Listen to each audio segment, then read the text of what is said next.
नमस्कार। चलिए आज आपको ले चलते हैं इतिहास के उन पन्नों में जिन्होंने हिंदुस्तान की तकदीर को हमेशा के लिए बदल कर रख दिया। हम बात करेंगे भारत पर हुए शुरुआती मुस्लिम आक्रमणों की। ये एक ऐसी कहानी है जो अरब के रेगिस्तान से शुरू हुई और दिल्ली के तख्त पर जाकर खत्म हुई। और इसने हमारे सबकॉन्टिनेंट पर एक ऐसी छाप छोड़ी जो आज भी मौजूद है। तो इस पूरी कहानी को ना हम इस फ्लो चार्ट से बहुत आसानी से समझ सकते हैं। देखिए, ये पूरा घटनाक्रम असल में दो हिस्सों में मतलब दो बड़ी लहरों में हुआ। पहली लहर आई 8वीं सदी में। ये अरबों की थी जिसे लीड कर रहा था मोहम्मद बिन कासिम। और फिर कई सौ साल बाद तुर्कों की एक और कहीं ज्यादा ताकतवर लहर आई जिसमें महमूद गजनवी और मोहम्मद गोरी जैसे बड़े नाम थे। ये चार्ट एक तरह से हमारा रोड मैप है। तो आज के इस सफर में हम कहां-कहां से गुजरने वाले हैं? सबसे पहले हम इन आक्रमणों के अलग-अलग फेज को समझेंगे। फिर हम पहले अरब आक्रमण की कहानी में गहराई से उतरेंगे। उसके बाद हम गजनवी और गोरी के तुर्क हमलों को देखेंगे, उनके बीच हुई बड़ी लड़ाइयां और उनके नतीजों को जानेंगे। और आखिर में उनके शासन करने के तरीके और जजिया टैक्स जैसी पॉलिसीज का क्या असर हुआ, इस पर भी बात करेंगे। तो चलिए शुरू करते हैं पहले फेज से। जैसा कि हमने अभी देखा, भारत पर ये जो हमले हुए वो कोई एक घटना नहीं थी, बल्कि दो अलग अलग वक्त पर दो अलग अलग ताकतों ने किए थे। पहले आए अरब और फिर आए तुर्क। और ये सिर्फ फौजी हमले नहीं थे, ये दो ऐसे दौर की शुरुआत थी जिन्होंने भारत के भविष्य को एक नया ही मोड़ दे दिया। तो ये कहानी आखिर शुरू कहाँ से होती है? मतलब वो सबसे पहले कौन थे जिन्होंने यहाँ का रुख किया? चलिए इस ऐतिहासिक ड्रामा के पहले किरदार से मिलते हैं। तो देखिए, हमारी कहानी शुरू होती है 8वीं सदी से, एक नाम के साथ, मोहम्मद बिन कासिम। वो पहला मुस्लिम कमांडर था जिसने भारत पर एक कामयाब हमला किया। और उसका ये एक कदम इतिहास के पूरे रास्ते को एक ऐसी दिशा में मोड़ने वाला था जिसकी किसी ने कल्पना भी नहीं की थी। हाँ, तो हुआ यूं कि साल 712 एडी में कासिम अपनी फौज लेकर सिंध पहुंचा और वहां के राजा दाहिर को एक बहुत ही अहम लड़ाई में हरा दिया। ये एक बहुत बड़ी जीत थी जिसने उस इलाके में मुस्लिम शासन की नींव रखी। और इसके ठीक एक साल बाद 713 एडी में उसने मुल्तान पर भी कब्जा कर लिया। कहते हैं मुल्तान इतना अमीर शहर था कि उसकी दौलत देखकर कासिम हैरान रह गया और उसने उसे सोने का शहर नाम दे दिया। लेकिन सवाल ये उठता है कि कासिम के इरादे क्या थे? वो यहां आया क्यों था?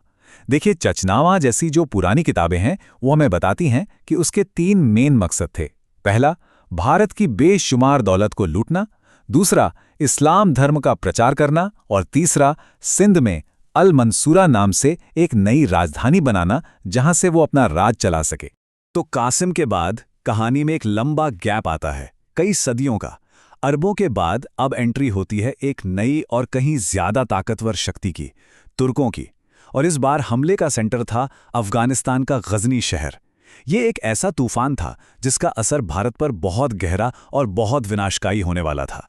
हाँ, तो मोहम्मद बिन कासिम और महमूद गजनवी के इरादों में जमीन आसमान का फर्क था। गजनवी एक तुर्क शासक था और उसके मकसद कासिम से कहीं ज्यादा फोकस्ड और खतरनाक थे। वो सिर्फ जीतने नहीं आया था, वो यहां लूटने के लिए आया था। जरा इस नंबर पर गौर कीजिए, 17। आप सोच सकते हैं, सिर्फ 27 साल के अंदर 17 बार हमले। ये नंबर ही गजनवी के इरादों की गवाही देता है। उसका एक ही बिल्कुल साफ मकसद था, भारत के मंदिरों और शहरों से जितनी हो सके दौलत लूटो और उसे वापस गजनी ले जाकर अपने साम्राज्य को और अमीर बनाओ। वो एक लुटेरा था, साम्राज्य बनाने वाला नहीं। और इन 17 हमलों में से एक ऐसा था जो आज तक याद किया जाता है। 1025 एडी में गुजरात के सोमनाथ मंदिर पर उसका हमला। सोमनाथ उस वक्त भारत के सबसे अमीर और सबसे पवित्र मंदिरों में से एक था। गजनवी ने यहां से बेहिसाब खजाना लूटा और अपने पीछे सिर्फ तबाही का मंजर छोड़ गया। यह हमला भारतीय इतिहास का एक काला पन्ना माना जाता है। गजनवी का मकसद तो लूटपाट था, लेकिन उसके बाद जो तुर्क हमलावर आया, उसकी सोच, उसका विजन एकदम अलग था। मैं बात कर रही हूं मोहम्मद गोरी की।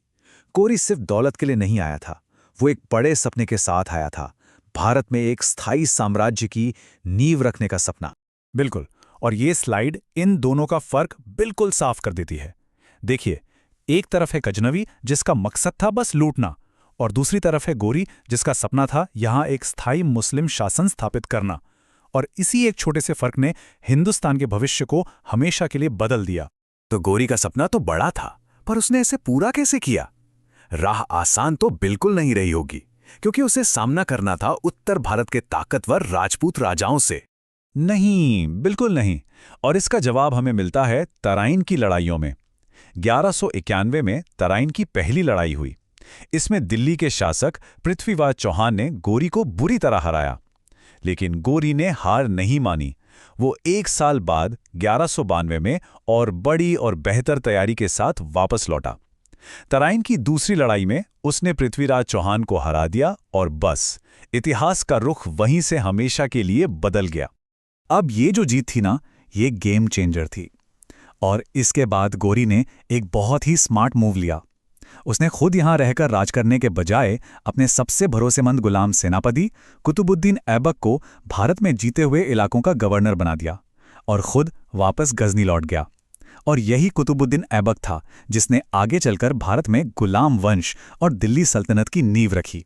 एक ऐसा साम्राज्य जो अगली कई सदियों तक चला। तो सत्ता तो स्थापित हो गई, लेकिन अब सवाल ये उठता है कि इनका राज करने का तरीका क्या था? इन्होंने लोकल लोगों पर शासन कैसे किया? और ये जो जजिया टैक्स था, इसका क्या रोल था? हाँ, तो देखिए, जजिया को समझना बहुत ज़रूरी है। आसान भाषा में कहें तो ये एक तरह का टैक्स था जो एक इस्लामी राज्य में रहने वाले गैर मुस्लिम लोगों पर लगाया जाता था। इसके बदले में उन्हें सेना में काम करने से छूट मिल जाती थी। और भारत में इस टैक्स को लाने वाला पहला शासक मोहम्मद बिन कासिम ही था। लेकिन एक इंटरेस्टिंग बात यह है कि जब कासिम ने इसे शुरू किया था तो 5 तरह के लोगों को इससे छूट दी गई थी। इनमें बच्चे, बूढ़े लोग, औरतें, विकलांग और ब्राह्मण शामिल थे। इन्हें ये टैक्स नहीं देना पड़ता था। और जजिया की कहानी कोई सीधी साधी नहीं है। ये टाइमलाइन देखिए, ये कितना बदलता रहा वक्त के साथ। कासिम ने इसे 712 में शुरू किया, फिर सदियों बाद 14वीं सदी में फिरोज शाह तुगलक आया जिसने ब्राह्मणों पर भी ये टैक्स लगा दिया। फिर 1564 में मुगल सम्राट अकबर ने इसे पूरी तरह खत्म कर दिया। लेकिन फिर 1679 में औरंगजेब ने इसे दोबारा लागू कर दिया। तो ये टैक्स हमेशा से एक बहस का मुद्दा रहा है। तो आखिर में हम इसी बड़े सवाल पर आके रुकते हैं कि कासिम, गजनवी और गोरी के इन हमलों ने, जो अलग अलग सदियों में हुए पर जिनकी महत्वाकांक्षाएं कहीं न कहीं जुड़ी हुई थीं, उन्होंने भारत के सामाजिक, राजनीतिक और सांस्कृतिक ताने बाने को आखिर कैसे बदल दिया। और इसका असर आज भी महसूस किया जाता है। एक ऐसी विरासत जो इतिहास की गहराइयों में गूंजती है और जिसे समझना आज भी उतना ही जरूरी है।